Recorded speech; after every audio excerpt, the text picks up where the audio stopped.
نطالب بإطلاق سراح رجال الأمن الذين اعتقلوا ظلما وعدوانا.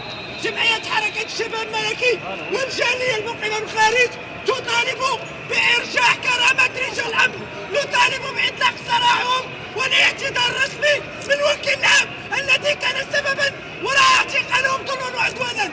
الكرامة لرجال الأمن، لأن رجل الأمن في الإرهاب في شارع محمد الخامس أبو شعب التقالي مشى علق إرهابي تفرقعوا وياه لحماية المواطنين.